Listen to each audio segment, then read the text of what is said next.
இந்தியாவுடனான மோதல் போக்கு, எல்லைப் பகுதிகளுக்கு புதிய சட்டத்தை நிறைவேற்றிய சீனா. தைவானில் 6.2 அளவில் சக்தி வாய்ந்த நிலநடுக்கம், கட்டடங்கள் வீடுகள் குலுங்கி உள்ளதாக தகவல். செனகல்லில் சுரங்க வெடி விபத்து, 6 பேர் உயிரிழப்பு.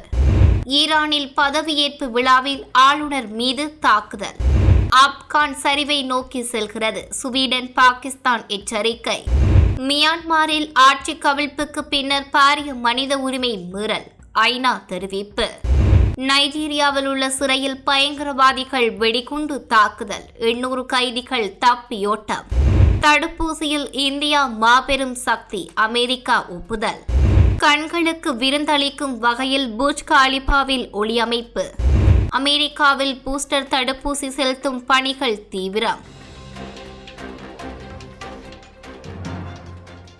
சீனா, இந்தியா போன்ற இரு நாடுகளுக்கும் இடையே பதற்றம் நீடித்து வருகின்ற நிலையில் எல்லைப் பகுதிகளுக்கான புதிய சட்டத்தை சீனா நிறைவேற்றியிருப்பது சலசலப்பை ஏற்படுத்தியுள்ளது. சீனாவின் தேசிய சபையில் நிறைவேற்றப்பட்ட இந்த சட்டம் அடுத்த ஆண்டு முதல் அமலுக்கு வரும் என்று அந்நாட்டு அரசு ஊடகம் செய்தி வெளியிட்டுள்ளது. சீனாவின் இறையாண்மை மற்றும் பிராந்திய ஒருமைப்பாடு புனிதமானது மற்றும் மீற முடியாதது என்னும் கருத்தை இப்புதிய சட்டம் வலியுறுத்தியுள்ளது. புதிய சட்டத்தில் எல்லைப் பகுதிகளை பாதுகாப்பதற்காக சீன அரசாங்கம் நடவடிக்கைகளை எடுக்கும். எல்லைப் பகுதிகளில் சமூக மேம்பாடு மற்றும் பொருளாதார ஒத்துழைப்பை வழங்கிட இச்சட்டம் வழிவகுக்கும் என்றும், அண்டை நாடுகளுடனான எல்லை பிரச்சினைகளில் சுமூக தீர்வை காண இச்சட்டம் வழிவகுக்கும் என்றும் குறிப்பிடப்பட்டுள்ளது.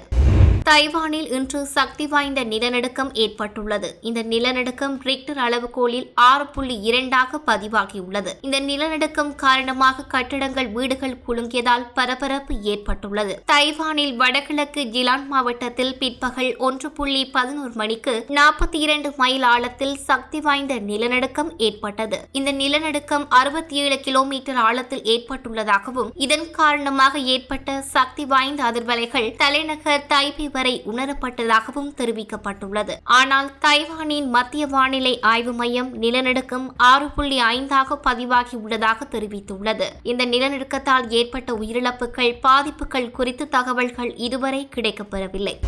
செனகல் நாட்டின் தெற்கே காசாமென்ஸ் பகுதியில் அமைந்த சுரங்கம் ஒன்றில் திடீரென வெடிவிபத்து ஏற்பட்டுள்ளது. இந்த வெடிவிபத்தில் 6 பேர் உயிரிழந்துள்ளதாக தெரிவிக்கப்பட்டுள்ளது. இந்த சுரங்க வெடிவிபத்தில் 5 பேர் காயமடைந்துள்ளதாகவும், அவர்களில் 2 பேர் படுகாயமடைந்து வைத்தியசாலையில் அனுமதிக்கப்பட்டுள்ளதாகவும் தெரிவிக்கப்பட்டுள்ளது. இந்த சுரங்கம் சமீபத்தில் ஏற்படுத்திய சுரங்கங்களில் ஒன்றா அல்லது கனமழையினால் வெளிப்பட்ட பழைய சுரங்கங்களில் ஒன்றா என்று சரியான தகவல்கள் இதுவரை கிடைக்கப்பெறவில்லை என்றும் தெரிவிக்கப்பட்டுள்ளது.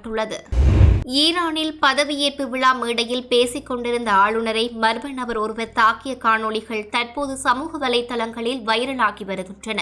ஈரான் கிழக்கு அஜர்பைஜான் மாகாணத்தின் புதிய ஆளுநராக அபிதின் கோரம் நியமிக்கப்பட்டுள்ளார். அதற்கான பதவியேற்பு விழாவில் அதிபின் கோரம் மேடையில் பேசிக் கொண்டிருந்த வேளையில் திடீரென அவ்விடத்திற்கு வந்த மர்ம நபர் ஆளுநரின் பின் தலையில் தாக்கியுள்ளார். அதன் பின் பாதுகாப்பு பணியில் இருந்த வீரர்கள் அந்த நபரை தடுத்து விசாரணைகளை மேற்கொண்டுள்ளனர். இந்த தாக்குதல் சம்பவம் தனிப்பட்ட வெறுப்பு காரணமாக நடைபெற்றிருக்கலாம் என்றும் போலீசார் சந்தேகிக்கின்றனர். அத்துடன் இந்த தாக்குதலுக்கான காரணம் இதுவரை கண்டறியப்படாத நிலையில் குறித்த நபரிடம் விசாரணைகள் மேற்கொள்ளப்படுகின்றமை குறிப்பிடத்தக்கது.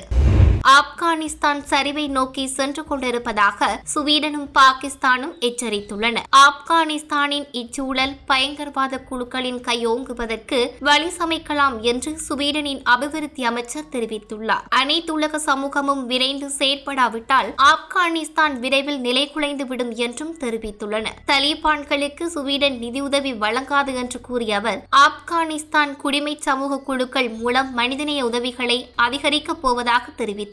இதேவேளை மாநில பேரழிவை தடுக்க தலிபான்களுடன் நேரடியாக தொடர்பு கொள்வது மட்டுமே வழி என்று பாகிஸ்தான் தகவல் அமைச்சு தெரிவித்துள்ளது. அதே கருத்தை வலியுறுத்தியுள்ள செஞ்சிலுவை சங்கம், உதவி குழுக்களால் தற்காலிகமாக மனிதநேய நெருக்கடியை மட்டுமே சமாளிக்க முடியும் என்றும் தெரிவித்துள்ளது. அனைத்து உலக சமூகம் தலிபான்களுடன் தொடர்பு கொள்ள வேண்டும் எனவும் செஞ்சிலுவை சங்கம் தெரிவித்துள்ளமை குறிப்பிடத்தக்கது.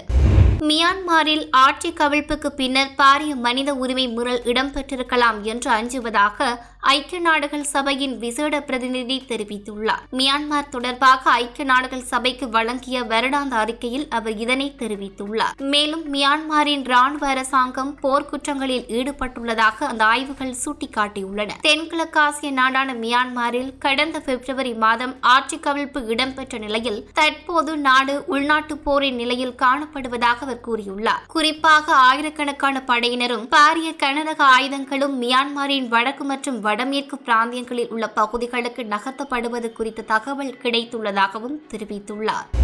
நைஜீரியாவில் ஓஜோ மாகாணத்தில் உள்ள சிறையில் பயங்கரவாதிகள் நடத்திய குண்டுவெடிப்பு தாக்குதலில் 800 கைதிகள் தப்பியோடியுள்ளனர். கடந்த வெள்ளிக்கிழமை பயங்கர ஆயுதங்களுடன் சிறையை சுற்றி வளைத்த மர்ம கும்பல் தாக்குதல் நடத்தியதாக தெரிவிக்கப்பட்டுள்ளது. குண்டுகளை கொண்டு சிறை சுவர்களை தகர்த்து 800 கைதிகளை மர்ம கும்பல் தப்பிக்க வைத்துள்ளதாக தெரிவிக்கப்பட்டுள்ளது. தப்பியவர்களில் 262 பேரை மீண்டும் கைது செய்துள்ளதாகவும் ஏறத்தாழ 575 பேரை தேடும் பணிகள் மிக தீவிரமாக இடம்பெற்று வருவதாகவும் போலீசார் தெரிவித்தனர். நடப்பாண்டில் 3வது முறையாக சிறையை தகர்த்து கைதிகள் தப்பிக்கும் சம்பவம் இது என்பதும் குறிப்பிடத்தக்கது.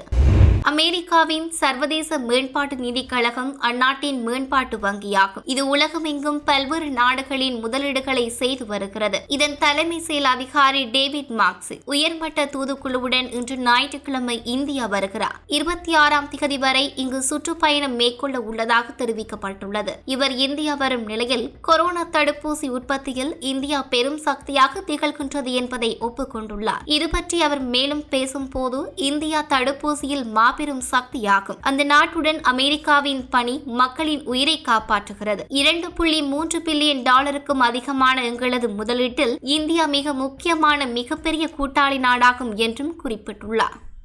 உலகின் உயரமான கட்டிடமான புர்ஜ் கலிஃபா கட்டிடத்தில் தெலுங்கானாவால் கொண்டாடப்படும் பூக்களின் திருவிழாவான பத்துகம்மா விழாவை சிறப்பிக்கும் விதமாக கட்டிடம் முழுவதும் வண்ண ஒளியால் ஜொலித்துள்ளது. தெலுங்கானா முதல் மந்திரி சந்திரசேகர ராவின் மகளும் நிஜாமாபாத் சட்டமேலவை உறுப்பினரும் முன்னாள் பாராளுமன்ற உறுப்பினருமான கல்வகுண்ட்லா கவிதா இந்த நிகழ்ச்சிக்கான ஏற்பாடை செய்துள்ளனர். தெலுங்கானாவின் கலாச்சார மறுமலர்ச்சியை பறைசாற்ற வேண்டும் எனும் நோக்கத்தில் தெலுங்கானா ஜக்ருதி என்னும் அமைப்பு 2006ஆம் ஆண்டு தொடங்கப்பட்டது. இந்த அமைப்பு தெலுங்கானா மாநிலத்தின் பக்துகம்மா கலாச்சாரத்தை வெளிக்காட்டும் விதமாக மேற்கொண்ட நிகழ்ச்சியை ஒருங்கிணைத்தது. இந்த நிகழ்ச்சியில் இசையமைப்பாளர் AR ரகுமான் இசையமைத்து இயக்குனர் கௌதம் வாசுதேவ் மேனன் இயக்கத்தில் சூப்பர் ஹிட்டான அலிபூலா வெண்ணிலா பாடல் ஒளிபரப்பப்பட்டது. மேலும் இந்திய நேரப்படி நேற்றிரவு 9:30 மணிக்கு இந்த ஒளியமைப்பு நிகழ்ச்சி நேரலையாக பல்வேறு சமூக வலைதளங்களில் ஒளிபரப்பப்பட்டது.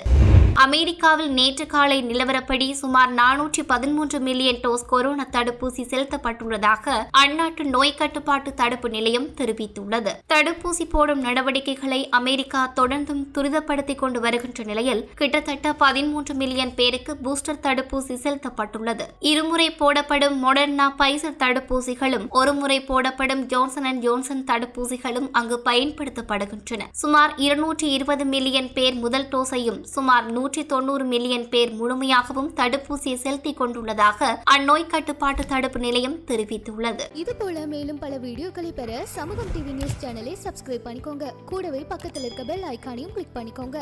அப்படியே உங்களுடைய நண்பர்களுக்கும் ஷேர் பண்ணுங்க.